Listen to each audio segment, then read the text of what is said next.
नमस्कार। हमारे भारतवर्ष का इतिहास बड़ा ही गौरवान्वित रहा है और बड़े सौभाग्य की बात है कि हम सब की जन्मभूमि भारतवर्ष है। हमारे पूर्वज भगवान श्री राम, भगवान श्री कृष्ण बड़े बड़े ऋषि मुनि, योद्धा, ज्ञानी और महात्मा रहे हैं और उन्होंने हमें पैतृक संपत्ति के रूप में बहुत ही अच्छे जीवंत मूल्य दिए हैं और वर्तमान युग में वो जीवंत मूल्य कहीं ना कहीं वो क्षीण हो रहे हैं। उनकी मान्यताएं, उनके गुण जो हमारे अंदर होने चाहिए वो अब दिखाई नहीं दे रहे। और कवि ने बहुत ही सुंदर एक कविता के माध्यम से बताया है कि वर्तमान में मनुष्य की क्या स्थिति हो गई है। जो अपने आप को वैज्ञानिक दृष्टि से भले ही श्रेष्ठ समझ रहा है, लेकिन मानवीय मूल्य कहीं ना कहीं समाप्त हो रहे हैं। तो सुनिए कैसे। नर में न कोई राम रहा, नारी में न कोई सीता है। नर में न कोई राम रहा, नारी में न कोई सीता है। ना धरा बचाने की खातिर विष कोई शंकर पीता है। ना श्री कृष्ण सा धर्म अधर्म सा किसी में ज्ञान बचा है। ना हरिश्चंद्र सा सत्य किसी के अंदर रचा बसा है। ना गौतम बुद्ध सा धैर्य बचा, ना नानक जी सा परम त्याग। बस नाच रही है नर के भीतर प्रतिशोध की कुटिल आग। बस नाच रही है नर के भीतर प्रतिशोध की कुटिल आग। फिर बोलो उस स्वर्णिम युग का क्या अंश बाकी तुम में।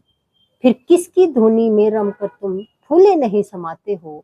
तुम स्वयं को श्रेष्ठ समझते हो। भीष्म पितामह की भांति अपनी ही जिद पर अड़े रहे।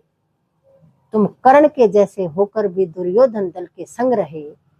शकुनी के षड्यंत्रों से तुम घृणित रहे, तुम दंग रहे। तुम अपने धर्म को श्रेष्ठ बताकर अधर्म के संग खड़े रहे।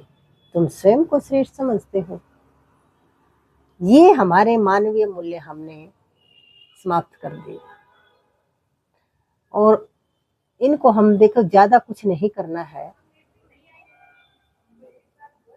कवि ने बहुत सुंदर पंक्तियों के माध्यम से बताया है कि सूर्य नहीं बन सकते तो दीपक बन जाओ। सूर्य नहीं बन सकते तो दीपक बन जाओ। छोड़ो जग का अंधियारा घर दीप जलाओ। और राम नहीं बन सकते तो तुलसी बन जाओ।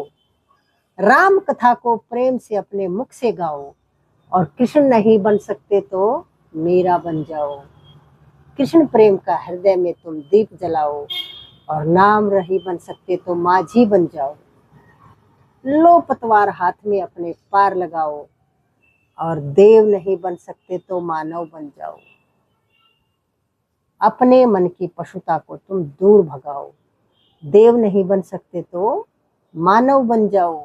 और अपने मन की पशुता को तुम दूर भगाओ।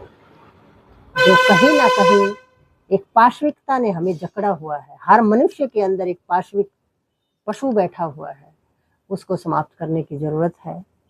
तभी जो हमारे पूर्वजों के जो गुण थे वो हमें दिखाई देंगे, या कहे कि फिर से राम राज्य आ सकता है। अगर इतना भी कर लिया तो ज़्यादा कुछ नहीं करना है। अच्छी लगे तो लाइक करें, शेयर करें, चैनल को सब्सक्राइब करें। धन्यवाद।